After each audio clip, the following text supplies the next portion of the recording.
Good afternoon, everyone from Ithaca, New York, home of Cornell University. My name is Nicholas Phillips, and I will be serving as your host and moderator. Before we welcome our guests, just very, very quickly, I want to mention that we will be fielding your questions throughout, so go ahead and submit those in the viewer chat. I promise we'll do our best to get to as many of your questions as time allows. But now that that's out of the way, joining us in studio is Rich John, who is an adjunct professor at the Cornell Law School. He's also the faculty author of our Compliance System Certificate program, and Rich also happens to be a legislator for District 4 here in the great county of Tompkins County. Rich, thank you so much for joining us. It's great to have you. Oh, Nicholas, thank you for having me. This is fun. The prep has been fun. I hope the program is equal. So. It is. It's always great to have you. It's been a little while since we had you in the studio, so I'm really looking forward to it. So before we kind of delve into the kind of nitty gritty of our conversation, I want to kind of get a little background. So I think we'll hear a lot about compliance systems and hear that kind of those two words kind of throughout our keynote today. So I'm wondering if you can kind of give me a little bit of background. So what comes to mind when you hear the words compliance system? So for me, I think of just, HR policy, but is that kind of pigeonholing it a little bit? It is. And I think a lot of people, when they hear compliance systems, they turn and run in the other direction. But compliance can mean a lot of different things. And certainly for some companies, compliance is what their specific compliance department does. Okay. For purposes of the class I teach, it's far broader than that. It's an examination of rule systems, like why do we have rules and where do they come from? How do you make them? And once you have rules, how do you make sure they're working? And if they're not, what do you do? And so it entails all of that. And of course, we're going to be talking about, values and culture today. But I find it really interesting how rule systems can sit next to values and culture and help or hurt. And so, yes, it's a broad approach. And one thing I'll just add is that I say in my course that it's pretty easy to make bad rules. But a good rule system, a compliance system that is well-designed, can do tremendous good work inside an organization. And that's kind of what I mean when I'm talking about compliance systems. I was trying to talk about the good ones. Yeah, very sure. And you mentioned, value systems a little bit. So, what connection can we make between a company's, compliance systems and the policies that they make and kind of how that can reflect what they actually value? Sure. There's that old saying about how culture eats strategy for breakfast. Okay. Culture will eat rules for breakfast. That you want your rules to support your culture, but rules are going to follow culture. And if it comes to a head-to-head fight, the rules are going to lose. That culture is incredibly powerful inside organizations, where compliance systems can make a difference. And what I think we'll end up talking about is how, when you have rule systems that are well designed, they can reinforce your culture or help steer your culture in a direction you want to go. And, in what ways can some of these, corporate policies really serve as a tool for, promoting maybe some social responsibilities in line with a company's values? Well, lots of different ways. I mean, your rule systems serve a lot of different purposes. And one of the first things you want to do is figure out why. What is your purpose behind your rules? And a lot of it is not value-based. It's, say, risk management is a big factor in why you have rules, that any organization is trying to do something. There's risks to that mission or the goals or whatever else. Rules can help control the risk, limit it, eliminate it in some cases. But rules can also be used to help set boundaries and set direction. And of course, if you're trying to establish and direct culture, you need boundary and direction. So the rule systems are secondary, but they can really make a difference. Yeah. And, what are some examples where, corporate policy was kind of set and kind of aligned with a company's values? So, for example, I'm thinking of, a couple organizations on Wall Street. One of the policies they said was, you have to go back into work 5 days a week. And it's like, yeah, it would be, nice to have them back in the office dealing with the money. Are there examples or just kind of some that come to your head where it's like, wow, that was perfect for that organization or company? Yeah, well, that is a good one to talk about, I think, because we're right in the thick of companies struggling after post-pandemic with a lot of employees who say, no, I don't want to come back.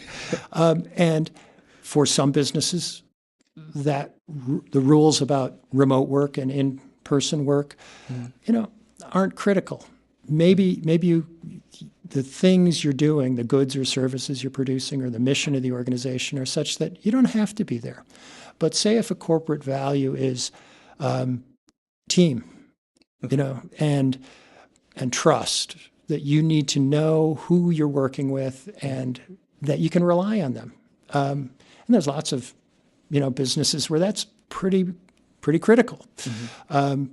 Remote work it just isn't going to work very well if you don't know the people, the good and the bad of them. Now, with that said, I think a lot of companies are finding a mix that, they're coming to some compromise position on how much remote work is okay or in-person work is necessary. And that the rules around that will support the values that the institution or the company is trying to achieve. And, with that in mind, how often do, the folks who, kind of write the policy take a step back and say, okay, well, what is our company value first before we kind of write this policy out? I think that goes back to my comment that it's easy to write bad rules, right? That if you just say, okay, I think we need to do something, and you develop some rules without doing the groundwork first of saying, what is the purpose? Where are we seeing issues? Like, is there a risk, for example, or is there a values goal? Are we deficient in some way? Is there something we're trying to achieve that's critical to our organizational success? Then you start thinking about, can rules help? And sometimes rules can't really help. Sometimes it's just, you need something else. You need somebody just enforcing it. It's management, direct management. It's not rule systems. But sometimes rules can, as I said, set boundaries and give direction. And with that, do you find that a lot of organizations with the risk factor are slow or kind of quick to react as far as kind of setting up some of their rule systems? Well, company to company. Some are going to be far better at it than others, and that's, do you have effective, responsive management? That's the people. But if you're not reacting to the needs of the organization, the business just isn't going to do as well. So, yeah, you want to be constantly thinking about that, of, are there rules that can help us get where we want to go? And you got to be slow, you got to be thoughtful, but it's an ongoing process, or should be. And with that in mind, why do you think organizations are kind of slow to react to just kind of public opinion? So in general, for example, some of the stuff going on, politically and things like that, and free speech. I feel like some organizations I see in the news, like, okay, we're going to take a stance on, kind of limiting free speech on social media. Others aren't. Why do you think there's that kind of delay? I think there's a few different reasons. One, organizations are generally, at least initially, inward facing, that they need to be organized, they need to work on their structure, and they're producing a good or service. They're doing something together and cooperatively. And that is an inward focus. Trying to project that out into what does that mean in the greater context of the whole world is not where they initially look. And I think the second issue is it's really hard, right? That if you're trying to have your company react to everything that's going on in the world, what do you pay attention to? What are the critical things? And is there consensus within the organization on these external factors? And then, is there anything we can do about it? In preparation for this interview, I went back and I watched the video of George Floyd. And this was the man who, for those who don't remember this, it was in the middle of the pandemic, and he was basically killed on the street in Minneapolis by a few police officers restraining him. Really painful. But that did something in our country that took an external factor and pushed it into lots and lots of organizations where they said, this is so awful. We need to do something about this. And it went directly to culture. And, you know, we're seeing a lot of questions now in a lot of organizations. Were the systems we set up, the rules we set up, were they the right things for our organization? And some are terming that a backlash. And maybe it is, but to some extent, I think it's kind of natural that there was this visceral reaction to say, we need to react to what's happening in the world inside our organization. And a lot of things were done immediately because you want to act, you want to respond. And I think there should be, or will naturally be, a sort of a response saying, did that work? Can we do it better? Can we do it differently? Can we do it less expensively? Always in a business. But you know, you look at that, and that's a great example of where companies couldn't look away. You know, they want to focus on, we're making cars. Just go away, we're going to make cars. But at that time and place in our country, you couldn't. You just couldn't look away. It was just compelling. And I think there was good stuff that came out of that. But it also demonstrates, I think, just how hard reducing cultural values into a defined pathway and then reducing it to rules can really be. A huge stretch. And, you know, you mentioned George Floyd and obviously, you know, the pandemic with it, but in general, how do some of these, you know, external factors maybe influence the way companies adapt their policies in line with their values? You know, obviously with those two major things, it's like companies acted very, very, very quickly.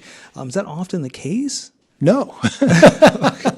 Usually, I mean, usually companies are pretty slow to react to the culture around them because they're not designed to be very good at it. And trying to achieve consensus within your employee base, for example, can be really hard.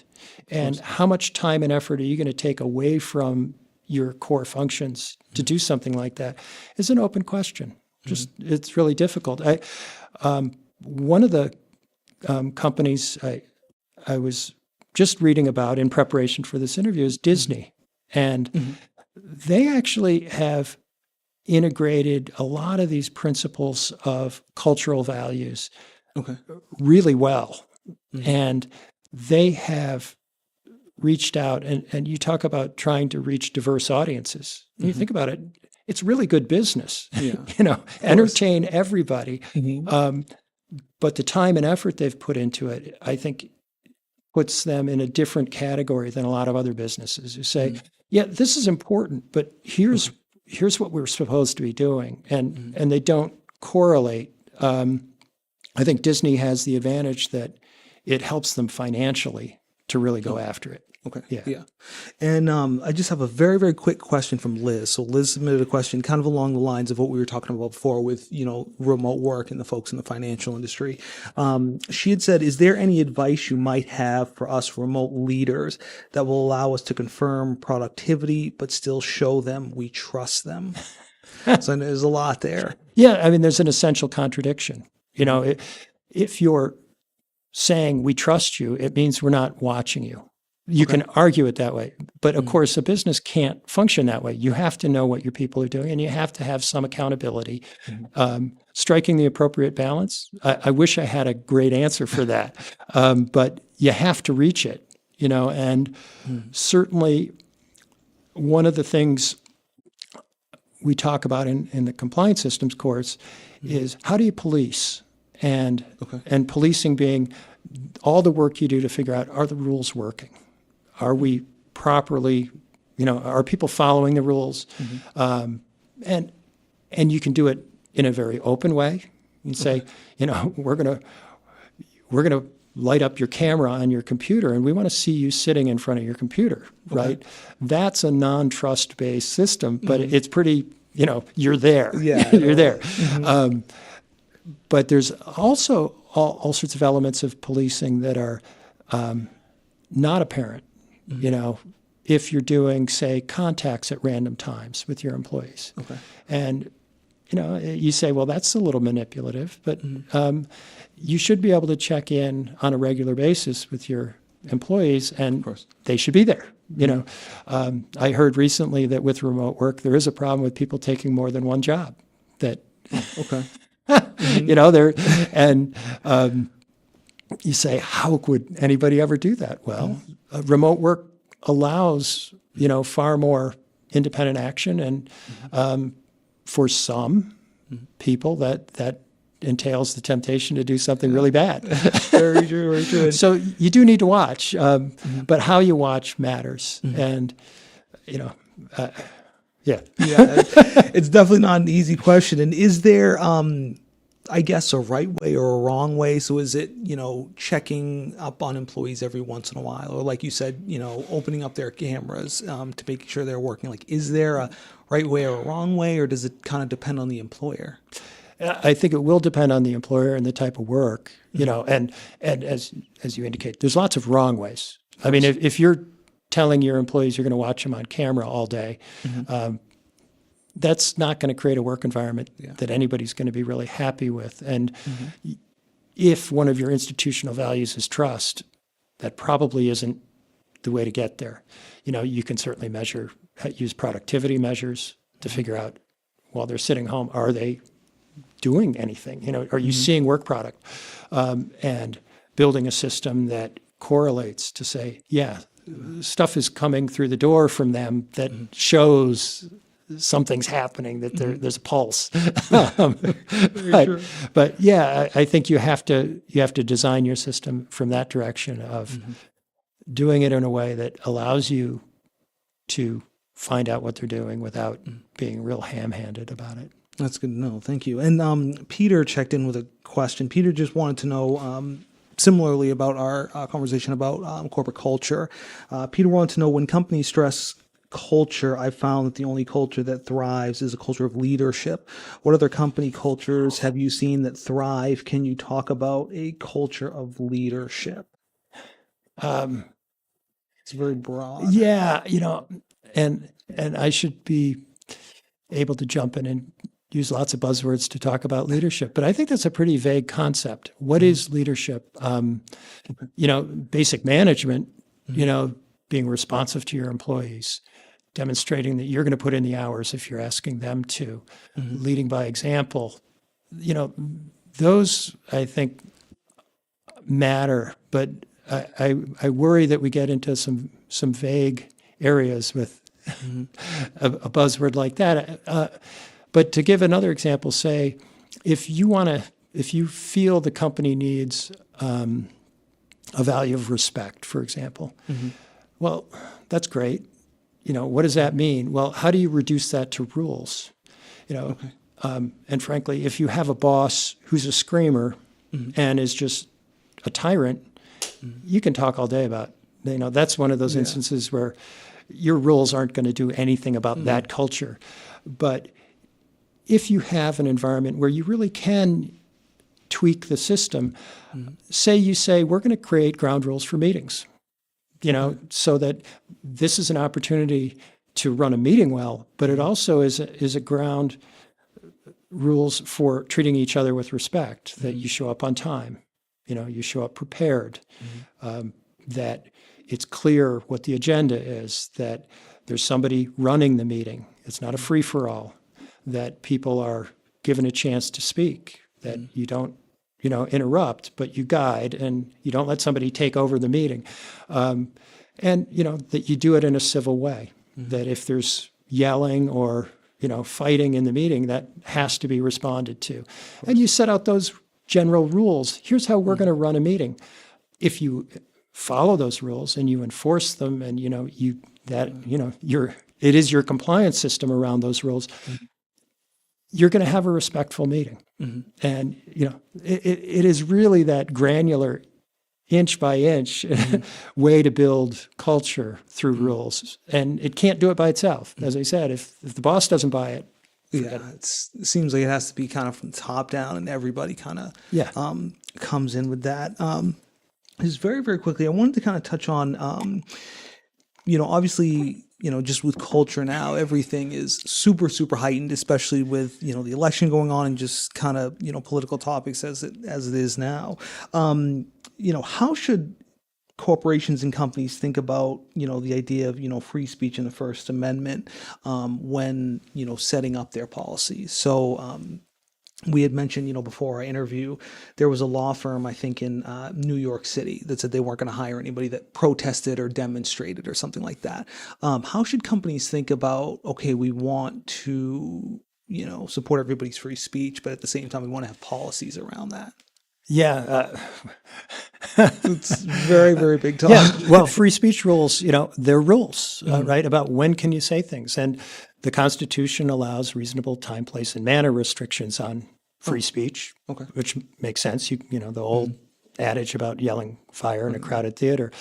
But inside a company, you're allowed to have far more refined restrictions on speech, that you don't want huge political arguments in your business. You don't want to tell people you can't have political opinions, you can't argue about them. And frankly, my view is that you benefit from having people with diverse views. We still are a country. And despite our arguing with each other and really having a lot of anger right now, I think you're right. We have to find a way to get along. And if you're in a business or an organization that has a common mission, which it is, that's what it's about, is doing something, you got to find your way through to accomplish that. And if you're just saying, let's have a free-for-all on free speech and let's argue all the time, you're not getting it where your work done. So the business has to be able to strike a balance there. I think it's perfectly appropriate for businesses to say you can't put up flags in your office.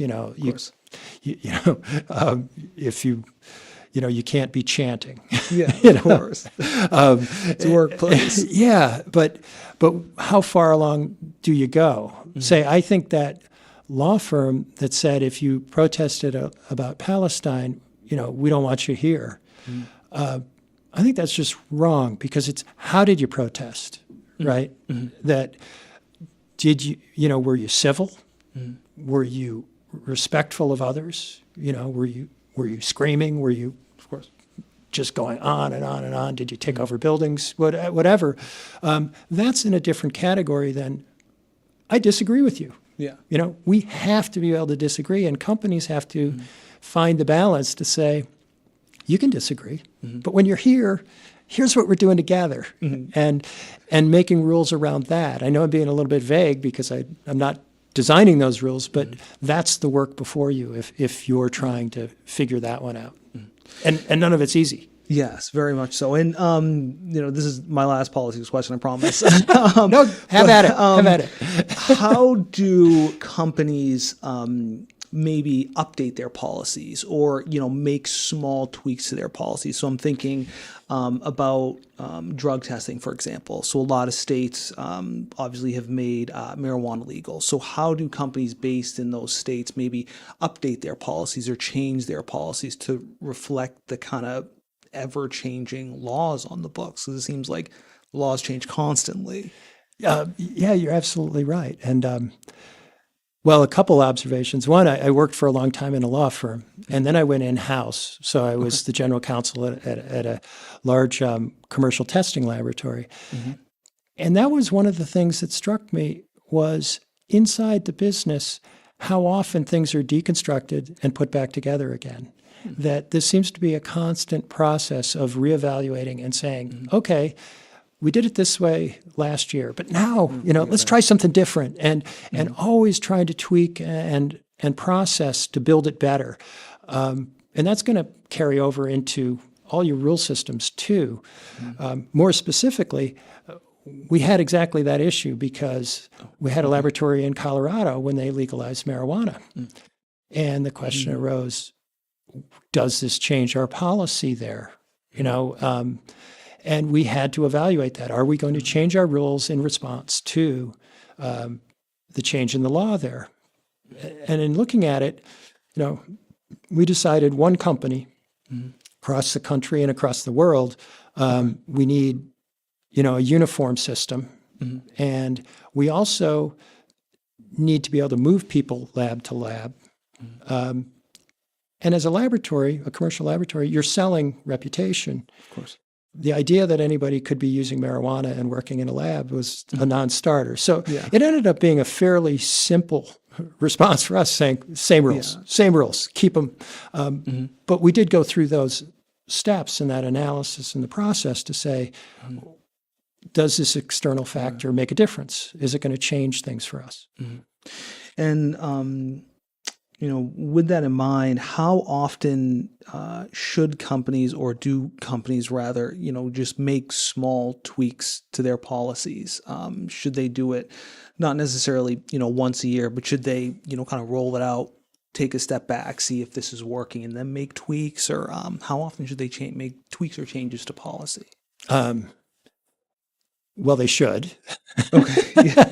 But more specifically, you absolutely want to be looking at your policies, your rule systems when you have an incident, because that's a signal, right? That's an indication something happened. Say you have a major violation of your rules. How did that happen? Did the people not understand? Did they, find a way to just skirt the rules? Were they easy to skirt? Was our policing system not adequate to understand that they weren't following the rules? Did we have appropriate investigative capacity? All of those things should be questions you're asking when you have a major violation or an incident to say, can we do this better?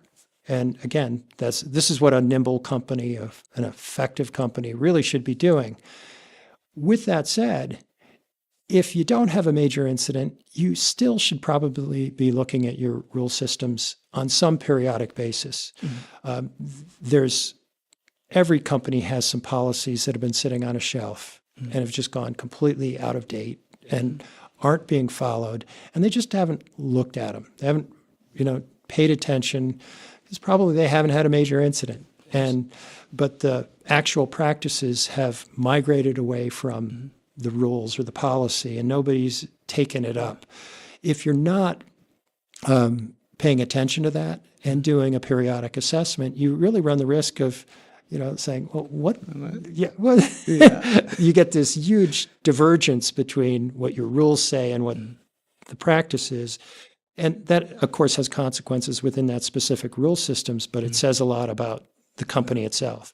So is it safe to say, even if there's not, a major infraction or a major rule that's broken, that companies still should take a step back and say, okay, what are some ways we can tweak this, or what are some ways we can change this? Absolutely. I mean, you can't be obsessed with it, but always, or periodically, you want to say faster, better, cheaper. Can we do this in a better way that is going to be less bureaucratic, for example, is going to allow the business around the rules to move faster? If you're doing that, that's part of maintaining a well-designed rule system. And that's the difference between it's easy to do bad rules.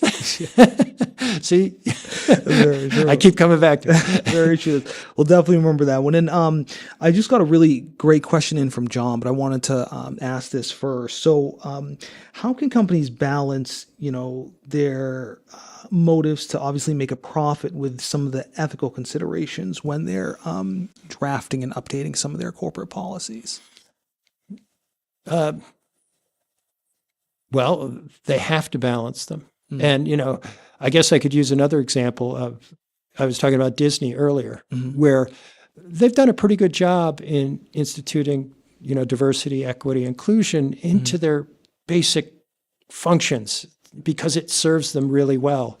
On the other hand, Google has gotten a lot of sort of negative press attention in that they have stepped back from a lot of their initiatives and they're refiguring them, trying to figure out how to do them better. And you look at the two companies and you say, okay, Disney, in the entertainment field it's very visible externally, and it matters. It helps them do their business. Google sells ads. You know, it's a web engine, or search browser, whatever. You know, but their principal business is they sell advertising. That's how they make their money, and it's really good to have a good workplace internal to Google, but there isn't this external pressure. And it's not clear that people are going to stop using Google if it's not that great a place to work inside. You know, so the incentives there are going to be, and I don't know that much about Google or Disney, but just in general, I use them as examples, that Google is going to have a much more difficult internal argument to say, we need to make sure this matters. You know, and it has to matter. I mean, they can't just say it and then say, you know, it's got to be built into their values somehow for the rules to work, to make a difference. Yeah. And the follow-up to that was from John. So John just wanted to know, you know, what are some strategies to deal with high performers that are not necessarily following company values and cultures? So they're, you know, turning a great profit, but they're not necessarily following the values or rules. Yeah. This is sort of a backbone question for businesses, because the temptation is to let them do what they're going to do. You know, and if you're the CEO of a company and you see one of your stars really behaving poorly, it's a test of your character. What are you going to do about it? You know, one of the elements of compliance systems is if you do not have support from the top, it's not going to work. Right. It is, you know, if the boss is the one screaming at the meetings and you can have all the ground rules you want, it doesn't matter. Right. Because who's going to tell the boss, hey, you're breaking the rules, you have to fall into line? And maybe you can do that, but really, really hard. And if you have somebody egregiously breaking the rules and senior management is not stepping up and supporting the compliance function to say, no, that's too far. You know, we've got boundaries. You know, you have to live within them. You're not going to address it. Of course. If you have strong leadership, there's that leadership question that understands the importance of compliance to setting boundaries and giving direction. Yeah, they have to step on that person. Absolutely. And I'm sure everybody listening has examples where that didn't happen at all. Absolutely. And just real quick, something that I thought about was, do we see a lot of times, especially with the, you know, stuff going on with DEI across the country, do we see a lot of times kind of that waterfall effect of, you know, one major company sets up a policy and then, you know, it kind of continues on? Do we see that happen a lot? Well, certainly it happened with DEI, and it happened pretty, you know, a lot of the elements of DEI have been here since the 1960s, since the equal employment opportunity laws, affirmative action laws, but they were really a legal compliance approach of saying, okay, the law says we have to do these things and we're going to comply with them. But, you know, again, George Floyd did start a waterfall of saying, we need to do something cultural. And, you know, that's a much more difficult concept to say, yeah, okay. And I think that reducing that to rule systems incredibly hard. So very true. Yeah, absolutely. And what role does leadership play when we're thinking about, you know, kind of compliance and, you know, corporate values? So you mentioned like the CEO has, you know, maybe a VP or somebody who's a really, really good performer, but they may not necessarily be following the policies. What kind of role does leadership play when it comes to, you know, kind of drafting and changing some of our corporate policies? Well, leadership is focused in a lot of different areas, you know, and obviously I just gave the example if leadership isn't on board with compliance, you know, but a lot of what leadership is really focused on at a lot of companies are the financial metrics. Are we making money? And good for them, you know, that is critically important. And, that's often what the board is telling them is most important, and they're going to go there. It is something where if cultural values support the mission or purpose of the business, then the leadership has to build the corporate values. There is just a tremendous example with Paul O'Neill, who is the Treasury Secretary back under George Bush, but also had been the CEO of Alcoa, and how he came in, and Alcoa was struggling at that point, and he said, we're not worried about our finances right now. First thing we're going to do is health and safety. And we are going to focus there. We're going to make sure everybody in our company is safe, that we are doing our jobs in a way that you go home, uninjured. And the reaction to this was, well, that's not really what we're about. And he was just laser focused on that. And the impact was, he said some specific things. He said, we're going to get to 0 injuries. So he set a very clear, crazy goal. He said, I want to know about any workplace injury within 24 hours. And you need to tell me why it happened and how we're going to fix it. And his, he had managers who said, and it goes, you're fired. That was it. I mean, it was Wow. And what happened was instituting that as the value that they were going to focus on, forced them to examine their business top to bottom. And it involved everybody in the organization. The person using a screwdriver had to have some idea of how do we do this safer. And it drove this bottom-up examination of the business. And it also forced their communication system. This was in the 90s, so email was, not really a thing yet. But it forced them to develop a communication system that was better than just about any company, in the world at that time. And it solved a lot of union issues. It built trust with the day-to-day workers. And it turned out to be immensely financially profitable. And you look at that and you go, how did he know to do that? But that is a wonderful example of a CEO who said, this value is going to change this company. And he beat it into place because it didn't exist there. It was not a core value. It was important, but it wasn't the maniacal focus that they brought to it. That's leadership. That's meaningful leadership. It's not the vague stuff. Very true. And I'd be interested to know, how should those folks writing, kind of some of the corporate policies think how those policies will affect people at each different level? So, from your entry level employee to your CEO, C-suite folks. Well, this isn't directly related to values, but a well-designed rule system is going to try to function without people even knowing that they're following the rules, that you want to limit the bureaucracy. How many forms do we really need to accomplish this? How do we track it without, putting the cameras on people at home? How do we accomplish the goals in as effective a way as possible with the least impact on the core business? If you have people stepping out of their normal role to satisfy some requirement of a rule system every 20 minutes, that's not going to work.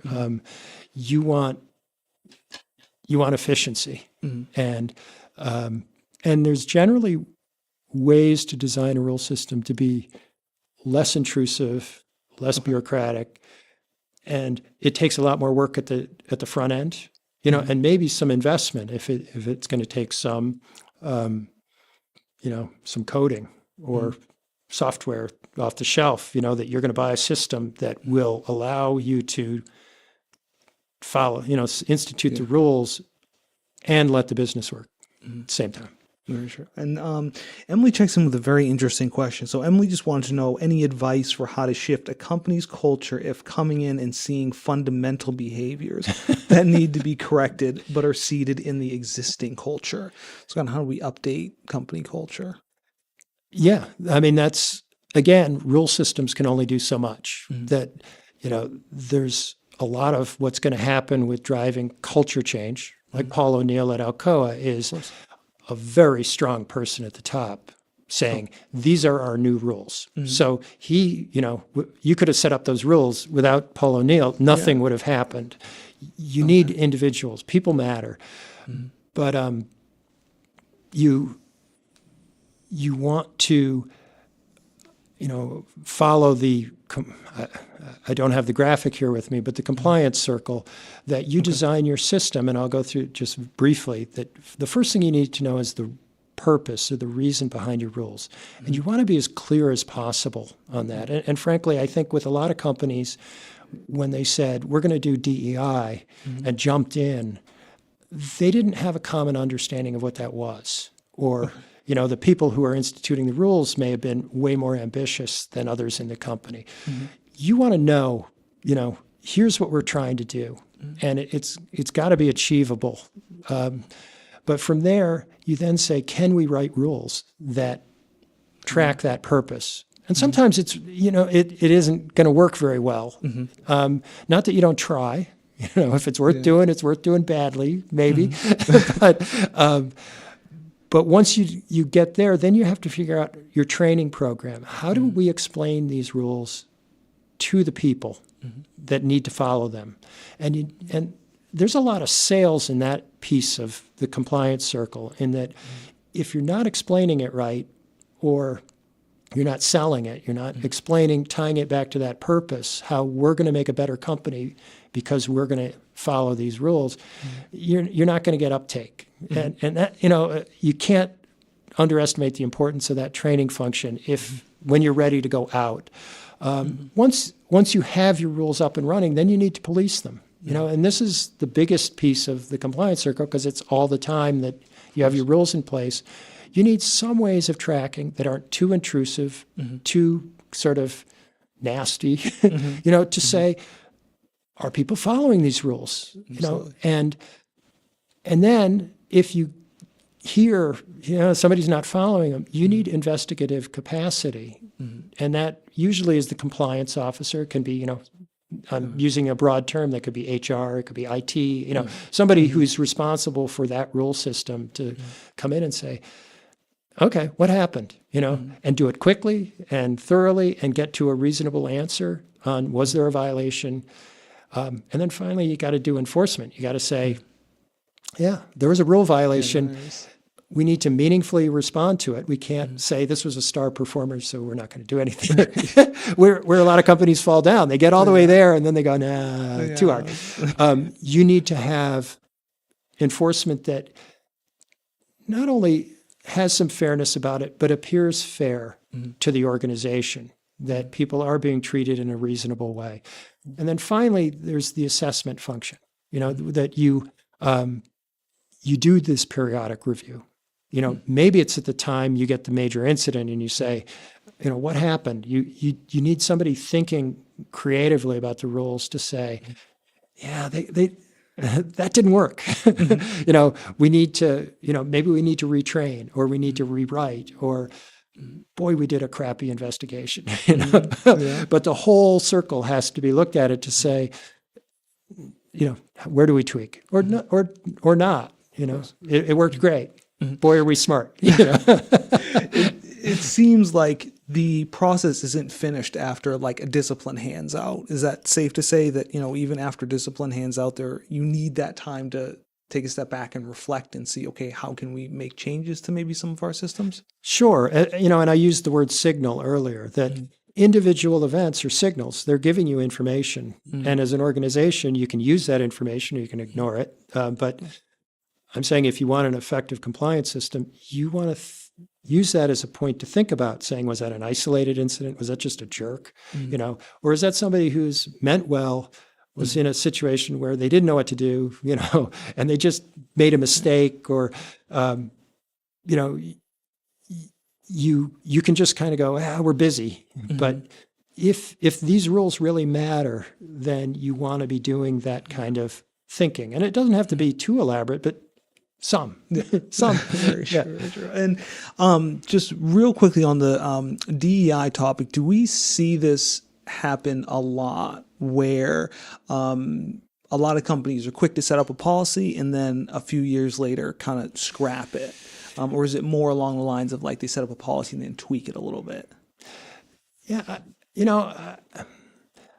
I've certainly read a lot of the critiques of what's happening right now with, and they use the word backlash, and there's, the suspicion that this was all just fake, that it was the thing to do a few years ago, but nobody really intended it or meant it. And I like to think better of people. I think that the people in these businesses wanted to do the right thing. But at the same time, I think they're trying to analyze, did what we institute then, did it work? The challenge I see for these businesses is to say, do we just get rid of it? Or do we do the hard assessment and say, well, what worked, what didn't work, and move forward from there? I have an example from here in Tompkins County. On the legislature, there was a governor's executive order saying, examine your criminal justice system, particularly policing. And we went through a really elaborate process to say, we want to reimagine public safety. And in my mind, the purpose was pretty straightforward, which was we want to make sure that there's an understanding between law enforcement and the community that is served by law enforcement, that there's opportunity for discussion and communication, that we do things to build trust. And that's a pretty straightforward proposition, and I think that's not really controversial. But there were lots of other ideas about what the purpose was, and to do things that were far more big, and the temptation to do things big is understandable, but you kind of have to, I believe, go into this with some humility about what you're actually able to achieve. And there's a lot of things you can do in making, as politicians, making public statements that reduce trust, that make people more upset. And some of that happened. And, you look at the outcome 3 years in from when we started. How did we do? Well, we accomplished some really good things, say transparency. We have all sorts of stuff on the internet. So you can go see what our district attorney's doing, what our jail statistics are, what our assigned counsel and a probation department, our sheriff, all sorts of information. That's been really good. We've had a lot of community discussion. Have we solved the issue? No. But, we've gotten to a point now we're saying, all right, let's really do some analysis of what worked, what didn't work. And, are there tweaks we can make to get to that next level? And, I think we also maybe weren't very good at it, but some introspection about what did we do that made it harder? And I think businesses do that too, in that when they're casting about trying to figure out what is the purpose, right at the beginning, how do we set direction? If you don't take enough time to say, here's really what we're trying to achieve, you can get into lots of backwaters and you get people angry. Anyway. Very true.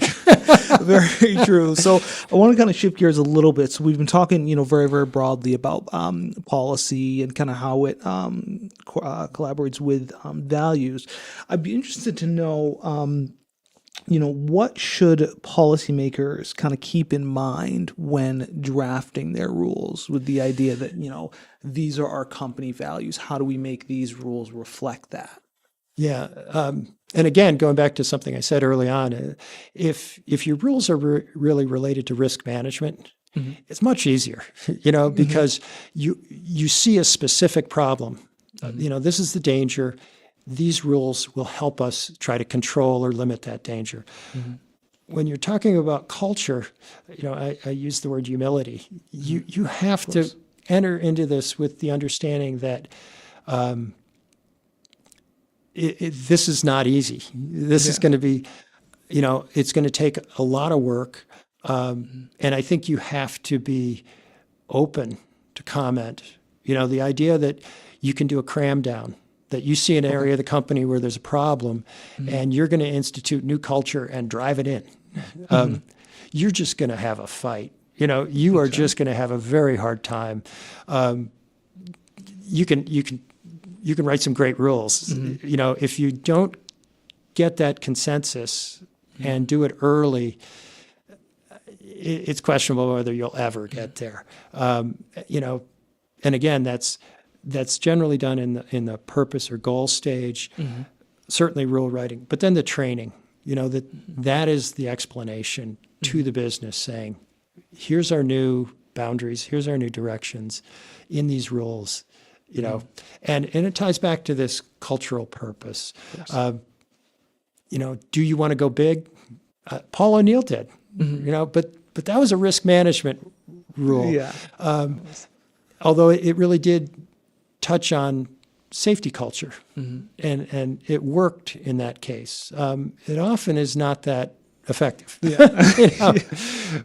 Totally. Yeah, but I'd say humility, and proceeding in a very deliberate way. Perfect. That's good to know. And Paul's obviously another great example, but Melanie wanted to check in with a question. So she just wanted to know, how does the HR team get leadership buy-in to ensure continued compliance as opposed to seeing that as an operational nuance? So obviously I could imagine that the CEO is not the one writing the policy. Right. And no, that's not a problem specific to HR, because all of the support functions, if you're not making the cars, you're helping them make the cars. You have to demonstrate the value of what you're doing, and often these support functions aren't very good at that marketing aspect of their job of saying, here's why it matters what I'm doing. For HR, from a compliance standpoint, if you're not properly supervising employees, chaos. Yeah, of course. I mean, it's a pretty simple message, but it's one where a lot of the people in production are going to say, that's just bureaucracy, right? You have to be able, and again, my view is that if you're in HR and you want buy-in, you have to demonstrate, I've thought about you. I've thought about how you're doing your job and how intrusive I can be in supervising, seeing what you're doing and influencing it without slowing you down, right? That you need to approach from a position of service, that you understand the importance of what they're doing, but if they don't pay attention to you, they can't do their job well. And if you can convince them of that, that jujitsu. but it's true, but a lot of people don't want to hear it. But yeah, I don't know if that answered. Was it Liz? It was Melanie. Melanie. Yes, I hope that answered your question. Melanie. No, that was great. And, kind of with that idea, something that just kind of I thought about, but how do, especially with HR teams, how should they think about, making kind of tweaks to policy or kind of, demonstrating to their employees like, hey, this is why we set up this rule. I know I'm assuming it's not easy to, go to a large organization or even a small organization and say, here's the policy. It's probably easier to explain why they do that. Yeah. I mean, if you institute policy without answering the why question, good luck. I mean, it's built into our DNA. We want to know why. And that's natural. And it's part of, human nature and what makes us who we are. If you're going to try to institute policies without trying to answer that question in some manner, it's just not going to work very well. You know, and there's a lot of social science behind that that's saying we react to reasons, and they don't even have to be good reasons. But if we understand somebody has a reason why they're doing something, all right, yeah. And I want to talk a little bit about feedback. So what are some ways organizations can gather employee feedback on if a policy is working well or not? So if your policy's not working well, you're going to hear it. Or you should. You know, the feedback might be that you're not being invited to any meetings and you're being isolated. You know, that people are so upset with you that they won't even tell you. But generally, if you know, are watching it, if it's your rule system, you know, you should be in touch with how is it working. And again, the policing element of the compliance circle is all about that information collecting, that is it working? You know, is it working efficiently? Are people understanding it? Are they not understanding? You know, and you should have lots of measures in a real-time basis almost to say, yeah, they're getting it, they're doing it, you know, or this department over here is not, and I need to go sit with them and find out what's going on, you know. Very true, very true. Yeah. And just real quick, looking ahead, do you see any trends as far as, you know, kind of new policies that might come up? Obviously, nobody could have expected, you know, the George Floyd, the pandemic. But do you see any, you know, new policies that might pop up or trends that are coming up maybe in the future? Maybe it's remote work or something. Well, I think remote work we're in the thick of, and we're going to see where that really goes. AI, you know, I mean, I don't understand AI. I admit to being kind of old, but I'm reading about it and I'm trying to see what direction it's going to take businesses. And it seems like there's tremendous promise and danger. But the idea that we're going to just start using it without lots of rules, you know, I go back to that example of people working remotely who are taking 2 jobs or even more. AI is a real temptation. So, you know, say, do this job. How do we address that? I think that is certainly an area where there's going to be rule systems we have no idea about today. You know, looking closer to home and what I'm seeing at the county level, the incidences related to sort of emotional, you know, mental health issues. We're not doing a very good job with that. And my sense is that businesses are probably going to have to become more involved. You know, I mean, you always have the employee assistance programs, and that's good, but is that proactive enough? You know, I mean, do businesses just back off entirely? I don't know, but I think we're going to see things happening there. It just seems like maybe it's just the function of our political season. You were mentioning that we're all angry with each other, and maybe we'll get better after November. I hope so. Yeah, hopefully. Let's see.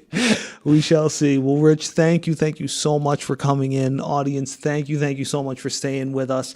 One last thing before we go, there's a QR code at the top of your screen.